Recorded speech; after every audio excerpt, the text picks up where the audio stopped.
तेरा कलाम रहेगा कायम पहाड़ जब न रहे खुदाया, तेरे मुंह की एक बात भी टलेगी ना चाहे कुछ भी हो। तेरी मान दिए है जिंदा सोने से भी कीमती, मेरा दिल ये दे गवाही है ये किताब अजीम। नाज़िल करे अपना कलाम, शिकस्ता दिलों को सुकून मिले, तारीखी दूर हो मेरी राहें रोशन कर। दिल अपना कलाम कसरत से ए खुदा बदल दे, रिहाई दे कसरत से फल मिलाओ, कलाम रहेगा कायम पहाड़ जब। अजीज नाजरीन, मैं आपका और तमाम दुनिया के देखने वालों का खुदावंद यीशु मसीह के नाम में खैर मकदम करता हूँ। किसी और नाम में निजात नहीं है, और मैं आपको हमारे रोज़ाना के बाइबली मुतालियाती प्रोग्राम में खुशामदीद कहता हूँ। कलाम एक तोहफ़ा है जो हमें खुदावंद के आने से पेशतर आखिरी अयाम में अता किया गया। इस प्रोग्राम में हम लाखों लोगों के सामने बाइबल मुक़द्दस खोलते हैं और देखते हैं कि इसमें क्या लिखा है। शायद आपके मुल्क में, आपकी कलीसिया में आपको कभी मौका ना मिला हो कि कोई यूना की किताब की तशरीह आपके लिए की, या शायद किसी ने आपको बाइबल की तालीम नहीं दी। अगर आप हमारे साथ इन इक़सात में शामिल होंगे तो हम बाइबल मुक़द्दस की तमाम कुतुब का बाब दर बाब बगौर मुताला मुकम्मल कर पाएंगे।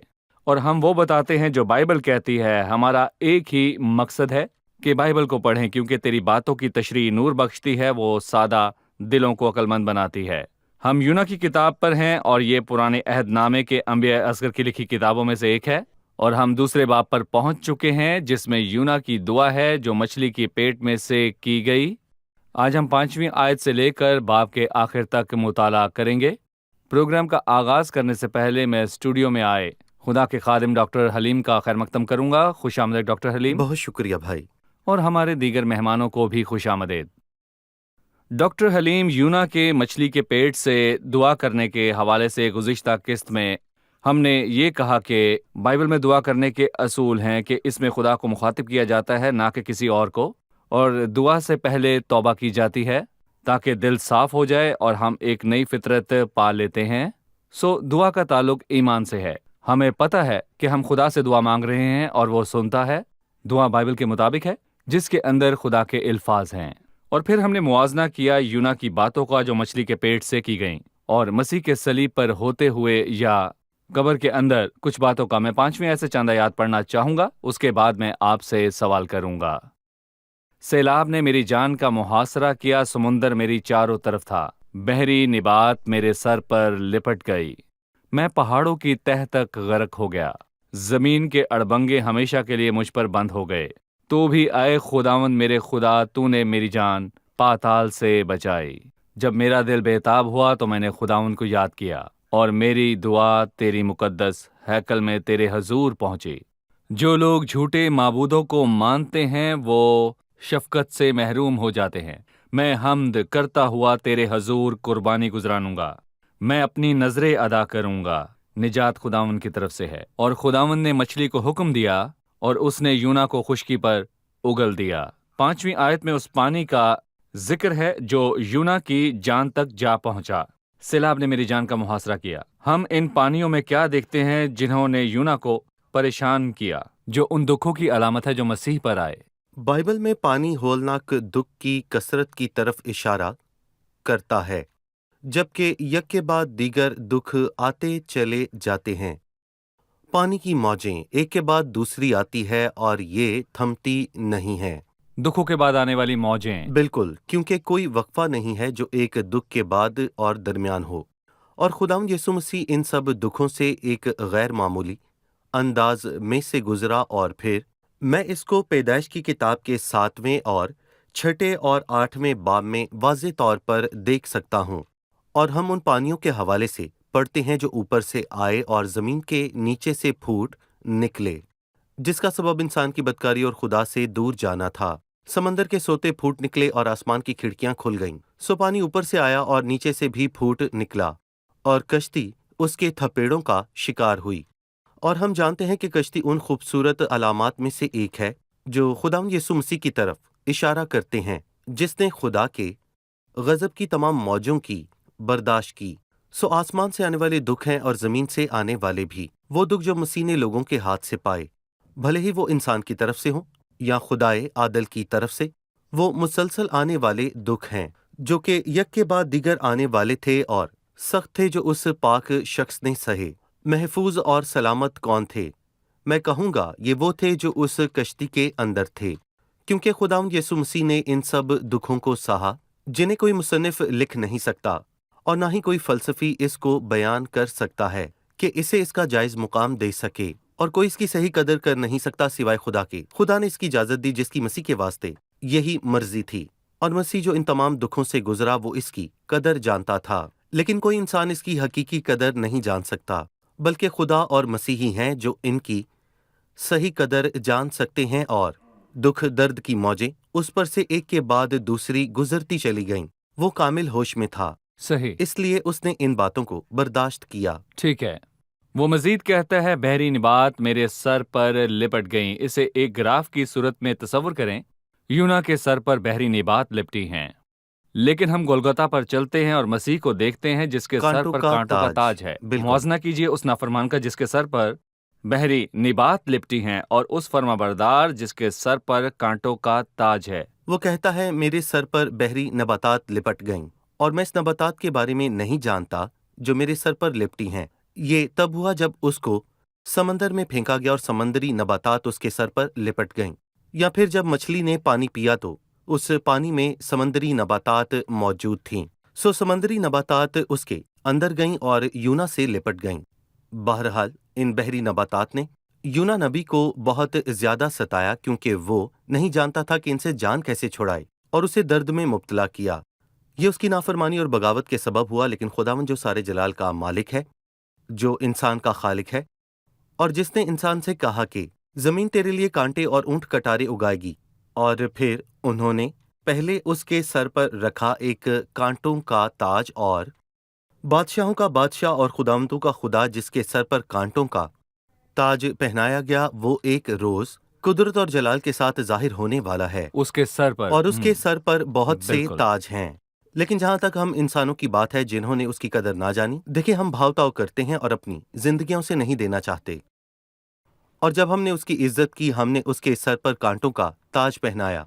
ना सिर्फ उसके सर पर बहरी नबातात लिपटी थीं, बल्कि यीशु मसीह के सर पर कांटों का ताज रखा गया। सही। वो दुख में था, और मैं नहीं जानता कि वो किस किस्म के शदीद इंसानी जज्बात थे, जबकि उन्होंने खुदावंद यीशु मसीह के सर पर कांटों का ताज पहनाया और उसके सर से लेकर चेहरे तक खून को बहते हुए देखा। वो बेहाल दिखाई दिया, लेकिन राहत कहाँ है? वो इस सब से गुजरा हमारे लिए, इब्रानियों के खत में है, अलबत्ता यीशु को देखते हैं जलाल और इज्जत का ताज उसे पहनाया गया ताकि वो मौत का मजा चखे। उसे कांटों का ताज पहनाया गया, लेकिन बाप ने उसे मुर्दों में से जलाया और आसमान पर अपने दाहिने हाथ बिठाया, और उसे जलाल और इज्जत का ताज पहनाया गया। और जैसा कि आपने मुस्तकबिल की तरफ इशारा किया कि वो बहुत से ताज अपने सर पर पहने जाहिर होगा। हम एक रिपोर्ट देखने के बाद मुताले में आगे बढ़े।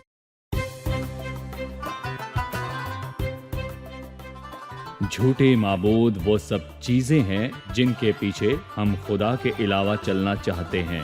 ये झूठे माबूद किसी बात के जामिन नहीं हो सकते, और अगर होते भी हैं तो उस वादे को पूरा नहीं कर सकते। क्या ये हमारे लिए एक अहम सबक नहीं है? हम में से हर एक का अपना ही एक झूठा माबूद है। वो गरूर, लालच, पैसा या कुछ भी और हो सकता है। यूना का माबूद उसकी जाती मर्जी थी, जिसकी आवाज यूना की जिंदगी में खुदा की मर्जी की आवाज से ज्यादा बुलंद थी। आइए ये अहम सबक सीखें कि जाती मर्जी का माबूद हम पर होने वाली रहमत का दुश्मन है, और जो खुदा के फजल का दुश्मन है। जब तक हम खुदा के फजल की खातिर इन बुतों को तोड़ते नहीं हैं और खुदा के फजल के दायरे में मुसलसल सुकूनत नहीं करते और उसकी मर्जी के इरफान से भरते और उसे अपनी जिंदगी में पूरा नहीं करते, आइए खुदा से नहीं बल्कि खुदा की तरफ भागें, उसकी भलाई के खजाने के पास चलें।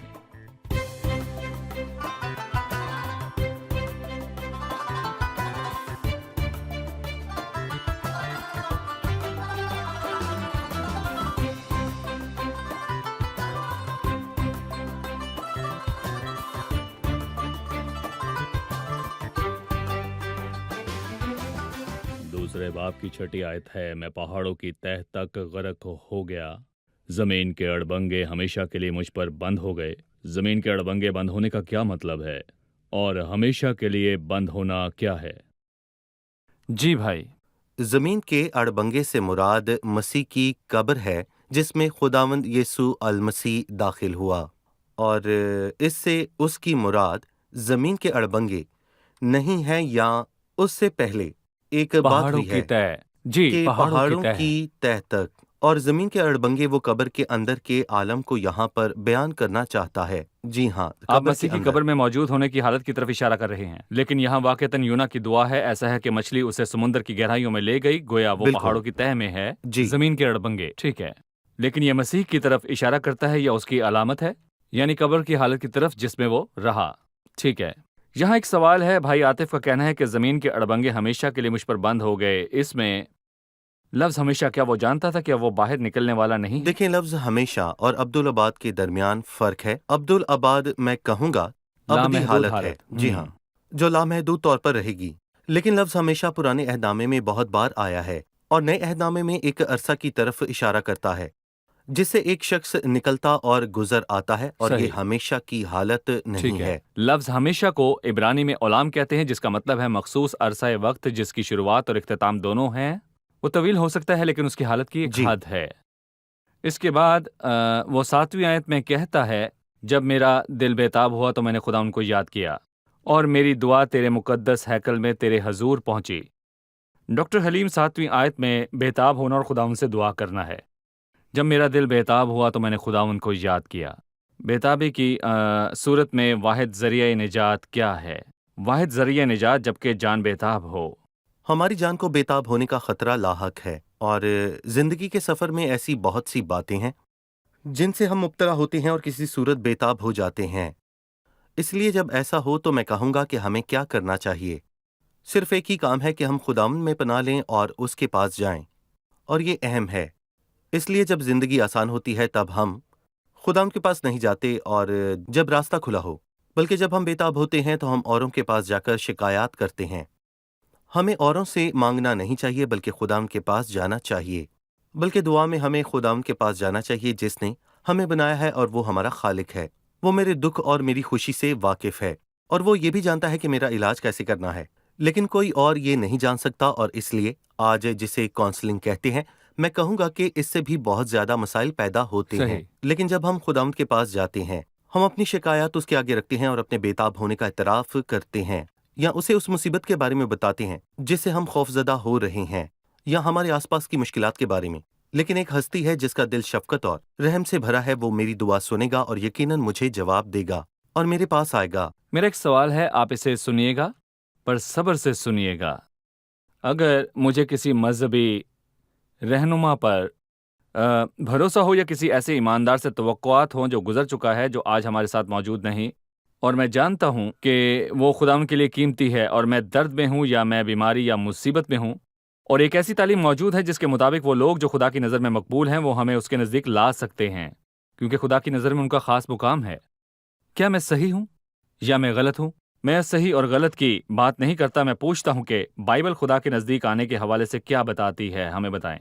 आपने बहुत पेचीदा सवाल पूछा है आप हमें मैं बताइएगा इसका जवाब देता कि हूँ। बाइबल क्या कहती है। देखें, सबसे पहले वो तमाम मुकद्दसीन जो हमसे पहले हुए, वो मुकद्दसीन जो आज ज़मीन पर हमारे साथ मौजूद नहीं, खुदा ने उनके मुतल्लिक कहा कि जिनमें मेरी पूरी खुशनुदी है, सो हम उनकी कदर को कम नहीं कर सकते। क्योंकि देखें, मैं खुद ज़ाती तौर पर उनको अपनी ज़िंदगी की राह में पेशवा समझता हूँ, जो तुम्हारे पेशवा थे और जिन्होंने तुम्हें खुदा का कलाम सुनाया, उन्हें याद रखो। और जिन्होंने जिंदगी के अंजाम पर गौर करके उन जैसे ईमानदार हो जाओ। वो जबरदस्त थे और जमीन पर थे और उन्होंने दीनदारी की जिंदगी गुजारी। वो खुदा के खौफ में रहते थे और हमें उनके किरदार से बहुत कुछ सीखने की जरूरत है, और यहाँ भी हम उनमें से एक के बारे में सीखेंगे, यूना, जिसकी अहमियत को हम कम नहीं कर सकते। भले ही हम ये कहें कि वो जिद्दी और नाफरमान था जिसने खुदा के हुक्म की परवाह ना की, और खुदा ने उसका इलाज किया और उसे उसकी राहों में कामयाब किया। और हम सीखेंगे कि हमें चाहिए कि उनकी जिंदगी पर गौर करके उन जैसे ईमानदार हो जाओ, और किसी बात की पैरवी का नहीं कहा गया क्योंकि उनमें कमजोरियां भी थीं और हम ईमानदारों की पैरवी करते हैं और वो हमारे ईमान को मौसर बनाता है, इसलिए वो अच्छे हैं और हम उनकी कदर को कम नहीं कर सकते। इज्जत उनकी करते सुनते हैं। और उनका एहतराम करते हैं। इब्रानियों 13 की 2 आयत हमें माजी में ले चलती हैं और उनकी जिंदगी के अंजाम पर गौर करके उन जैसे ईमानदार हो जाओ। एक और आयत है जो हाल के मुतालिक है, जो तुम्हारे पेशवा थे और जिन्होंने तुम्हें खुदा का कलाम सुनाया, उन्हें याद रखो। हमें उनकी कदर करनी है और उनका एहतराम करना है। सही। ये अहम है, लेकिन हम कभी भी हद को पार करके उन्हें खुदा के बराबर नहीं कर सकते। अगर हम ऐसा करते हैं तो हम उससे हटके हैं जो लिखा है, क्योंकि खुदा का एक खास मुकाम है और कुछ ऐसी बातें हैं जो खुदा के मुतल्लिक हैं, जो किसी भी ईमानदार के लिए की जा सकती हैं, चाहे फिर वो जो कोई भी हो, फिर चाहे वो मर चुका हो या फिर वो जिंदा हो। मिसाल के तौर पर मैं यहाँ पर ये कहना चाहूँगा, मांगना और दरख्वास्त करना। हम कभी किसी से कुछ मांग नहीं सकते जो ज़मीनी है, जिसने अपनी खिदमत को मुकम्मल किया है। देखें, मुझे उसकी सारी मेहनत याद है और मैं खुदावंद से ये दरख्वास्त भी करता हूँ कि मुझे अपने फजल से उसके जैसा ईमान अता कर। लेकिन मुझे उससे यूं नहीं कहना कि सही। अगर तू फला फला से खुश है तो मेरे लिए ये कर, क्योंकि दुआ सिर्फ खुदा ही से होनी चाहिए। दरख्वास्त देने के लिए हमें जानना है कि तमाम हम उसके एक ऐसी हजूर हस्ती आते से हैं। दरख्वास्त कर रहे हैं जो लामहदूद है। सब चीजें उसके दम से हैं, सब कुछ उसमें समाया है। वो सबसे अजीम और कायनात से ज्यादा वसी है। सब उसके पास आते हैं और वो सुनता है।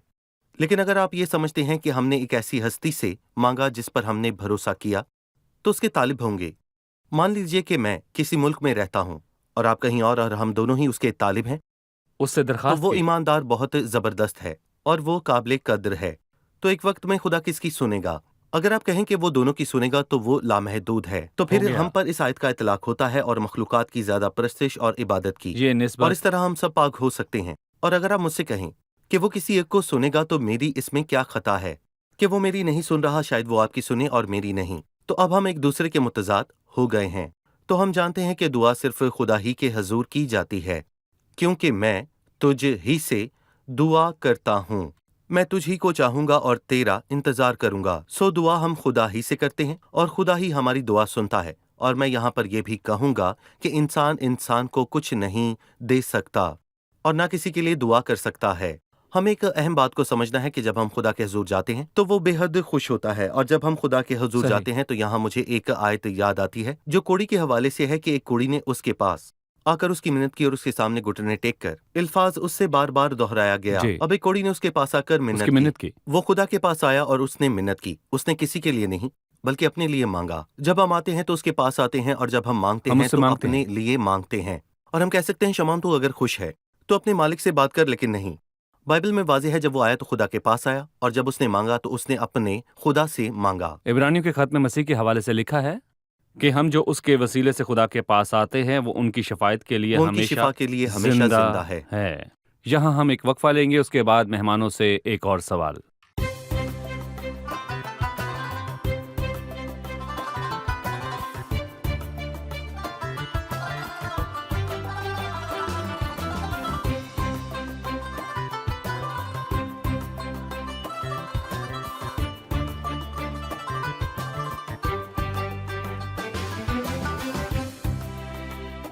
जब यूना खुदा का नाफरमान हुआ और उसके हुक्म से भागा, खुदावंद ने एक मछली को मुकर्रर किया जिसने उसे निगल लिया ताकि वो उसे वापस लाए। क्या इसका मतलब ये हुआ कि अगर हम अपनी ज़िंदगी में खुदा के मंसूबे से दूर जाएंगे और उसकी राह से भटक जाएंगे तो वो ऐसे हालात पैदा करेगा ताकि हम उसके मंसूबे और राह पर वापस आ सकें, या वो हमें छोड़ देगा ताकि हम उसकी राह से भटक जाएं? जी, इस सवाल का मतलब है कि खुदावंद हमेशा नाफरमानी के सबब से हमारी राहों में रुकावट डालेगा ताकि हमें वापस लाए, या मुमकिन है जो कुछ हमने बोया है उसे काटने के लिए छोड़ देगा। यही नहीं, खुदा अपनी रहमत के सबब से मुझे यकीनन अपनी राह पर लौटा लेगा। और दुनिया में ऐसा कोई बाप नहीं जो अपने बच्चों को पूरे तौर पर कामयाब देखना ना चाहे, और वो इससे बेहद खुश होगा कि उसकी मेहनत उसके बेटों की जिंदगी में रंग लाई। हम भी खुदा के फर्जंद हैं, वो हमारा बाप है और वो हमसे मोहब्बत रखता है और वो हमारा बेहतरीन अक्स देखना चाहता है और वो जिद से खुश नहीं होता और वो हमें तंबी करता है। और हर उस बच्चे को जिससे बाप को मोहब्बत है और जिसे वो बेटा बनाता है उसे कोड़े भी मारता है। अगर वो खता करे तो मैं उसे तंबीह करूंगा। यकीनन वो हमें हमारी मर्जी पर ना छोड़ेगा। वो यकीनन हमारी राहों को दुरुस्त करेगा और वो हमें बेहतरीन राह की तरफ लौटा लाएगा। यहाँ देर होने का मसला नहीं। खुदाम सही वक्त के आने तक हमें हमारे हाल पर छोड़ देगा, फिर हमें लौटा लाएगा। लेकिन खुदाम तमाम आदमियों का निगहबान है, वो हर खता पर नजर रखता है जो हम करते हैं, और वो हमारी जिंदगी की बहाली के लिए काम करता है ताकि हम उस खता को दोबारा ना दोहराएं। सही। इसलिए खुदा को ऐसी मोहब्बत और जद्दोजहद करनी पड़ती है ताकि वो उसे लौटा लाए। ठीक है। दूसरे बाब में आगे बढ़ते हुए हम 8वीं आयत में पढ़ते हैं, यहाँ लिखा है, जो लोग झूठे माबूदों को मानते हैं वो शफकत से महरूम हो जाते हैं। इस आयत का क्या मतलब है? खुदा हमें बतौर ईमानदार इस्तेमाल कर रहा है, जो उसका फजल है। जी। जब खुदा हमें इज्जत अता करता है, हमें बसता है, तो ये उसका फजल है। अगर हम उसकी फजल से उसकी खिदमत करें तो ये उसके फजल का दूसरा रुख है। और जब खुदावंद हमें भेजता है तो ये उसके फजल का तीसरा रुख है। और जब खुदावंद हमें इस लायक समझता है कि हम औरों के सामने खड़े होकर उसकी आवाज को पहुंचाएं तो ये चौथा रुख है। लेकिन रुकावट और मसाइल आते हैं ताकि हम खुदा की मर्जी को पूरा ना करें तो हम उससे पीछे हट जाते हैं और उन्हीं गैर मबूदों में उलझे रहते हैं, तो हम फजल को छोड़ चुके हैं जो खुदावंद ने हमारे लिए रखा हुआ था। और ऐसे कितने हैं जिन्होंने अपनी जिंदगी में खुदा की मर्जी को पूरा नहीं किया? ऐसे कितने हैं जिन्होंने खुदावंद की मर्जी को पूरा नहीं किया, या ऐसे कितने हैं जिन्होंने उनको इस्तेमाल करने में रुकावट डाली क्योंकि वो गैर मबूदों से जुड़े रहे। हर वो चीज जिसके हम तालिब होते हैं वो जिस्मानी चीजों से जुड़ी होती है, वो एक माबूद है। और पालूस रसूल करंथियों से कहता है 15वें बाब में, जब वो सोए हुओं की क़यामत और मसीह की आमद और कलीसिया के उठाए जाने के हवाले से बात कर चुका, उसने कहा, बस ए मेरे अजीज भाइयों, साबित कदम और कायम रहो और खुदा काम में हमेशा अफजाइश करते रहो, क्योंकि ये जानते हो कि तुम्हारी मेहनत खुदावन में बेफायदा नहीं है। और कुछ है जो बेफायदा नहीं है, हर वो बात जिसका ताल्लुक खुदावन से है बेफायदा नहीं है। और मैं कहूंगा कि यही बात दाना सुलेमान ने कही कि सब कुछ बातिल है, जबकि वो बेफायदा बातों में गवा चुका, तो उसने कहा सब कुछ बातिल और हवा की चरान है। सही। सब कुछ बातिल है। सो ये बात काबिल तरस है कि हम वक्त गुजारें और अपनी सेहत गवा दें, पर यह काबिल तरस है कि हम उसे गवा दें जो खुदा ने हमको दिया, और दुनिया के मामलात में उलझे रहें जो एक रोज हाथ से फिसलने वाली है। सो मैं कहूंगा, इसीलिए आए हम झूठे माबूदों से आजादी हासिल करें और इस फरेबी दुनिया के फरेब से, ताकि उसकी भली मर्जी को पूरा करें जो कुछ वो हमसे चाहता है। ये संजीदा बात है कि वो कहता है कि जो लोग झूठे माबूदों को मानते हैं सो वो ना सिर्फ गलती करते हैं, नहीं बल्कि उनको मानते हैं, और वो जो मानते हैं मतलब झूठे माबूदों की नशोनुमा करते हैं, यहाँ तक कि उनकी ज़िंदगी पर असरात ज़ाहिर करते हैं। पर यहाँ वो खुद को उनसे अलग करता है और कहता है, लेकिन मैं, जो लोग झूठे माबूदों को मानते हैं वो शफकत से महरूम हो जाते हैं। मैं हमद करता हुआ तेरे हजूर कुर्बानी गुजरानूंगा, मैं अपनी नजरें अदा करूंगा, निजात खुदा उनकी तरफ से है। 9वीं आयत में वो अपने मुतालिक क्या कहना चाहता है? उसने सबक सीख लिया, उसे कुछ समझ आ गया है, वो फैसला लेगा। खुदावंद उसे ठीक करने में कामयाब रहा।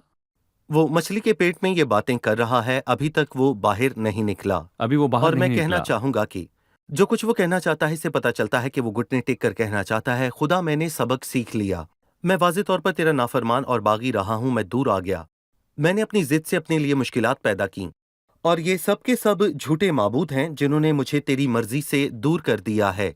मैं तुझसे दूर भागा, मैंने सबक सीख लिया, और मैं अपनी परेशानी में सच्चाई के साथ मैं तेरी शुक्रगुजारी करता हूं, क्योंकि मैंने जान लिया कि मैं बहुत ही अहम हूं और तेरा फजल मुझे लौटाने और बहाल करने के लिए काम करता है। और तू मुझ पर गजबनाक नहीं है, और तूने मुझे हलाक या बर्बाद नहीं किया, ना ही तूने मुझे नुकसान पहुंचाया, ना ही मेरी नाफरमानी और बगावत के लिए मुझसे इंतकाम लिया, बल्कि तूने अपना फजल और मोहब्बत मुझे अता किया, क्योंकि मैं तेरे लिए बेशकीमत हूं और मैं तेरी मर्जी को पूरा करूं और भलाई की उस मर्जी को जिसमें तेरी खुशनुदी है, कि मैं इस पैगाम को लोगों तक पहुंचाऊं जिसमें तेरी खुशनुदी है, और उनकी नाफरमानी से उन्हें खींच लाऊं। मैं मछली के पेट के अंदर से तुझे कहता हूं कि मैं दिल की गहराई से तेरा शुक्रगुजार हूं, और वैसे मैं अपने नजराने अदा करता हूं, या जो कुछ मैंने मछली के पेट में तय किया, और वो यही है कि तेरी मर्जी को पूरा करूं और मुझे ये करना है। क्या उसके अंदर ईमान था कि वो मछली के पेट से निकल आए?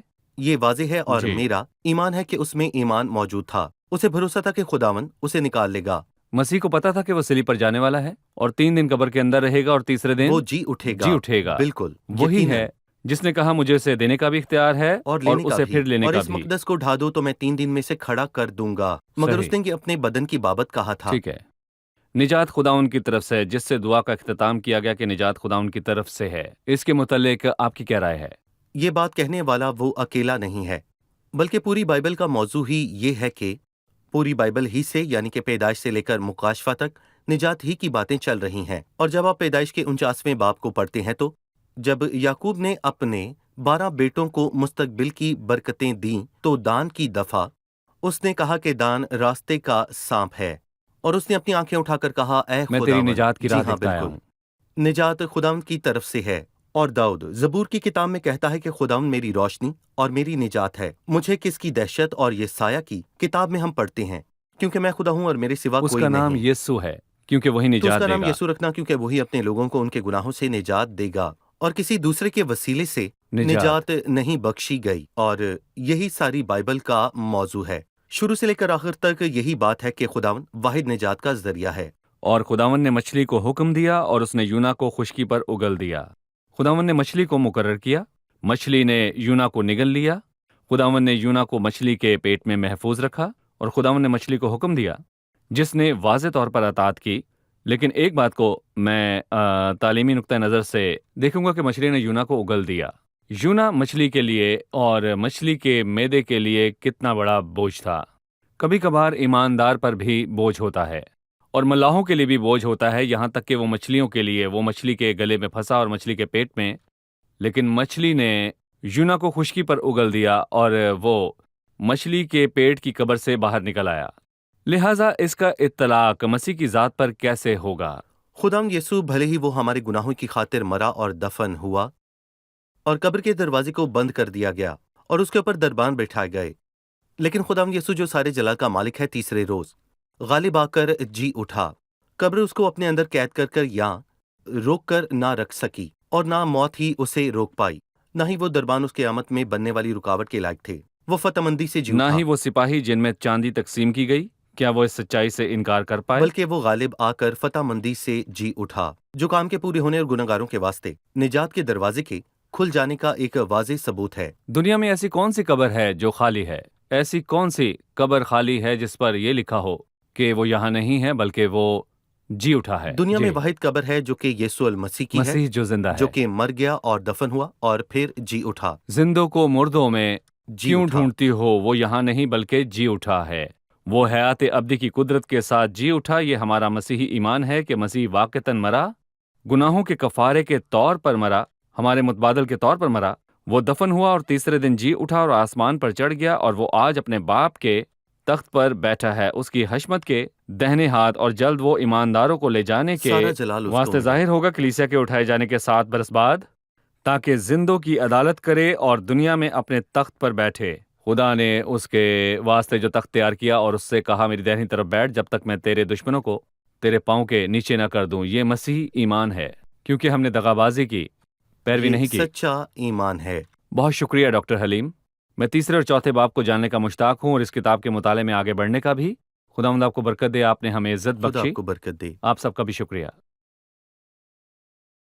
عزیز ناظرین، یونا نے اپنی دعا کا اختتام مختصر الفاظ پر کیا جو گہرے ہیں اور مؤثر ہیں، یعنی خداوند کی نجات۔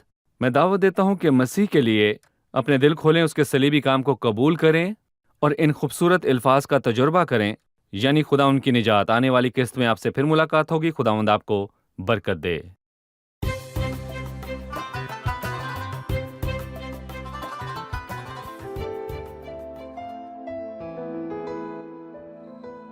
تیرا کلام رہے گا قائم، پہاڑ جب نہ رہے خدایا، تیرے منہ کی ایک بات بھی ٹلے گی نہ، چاہے کچھ بھی ہو۔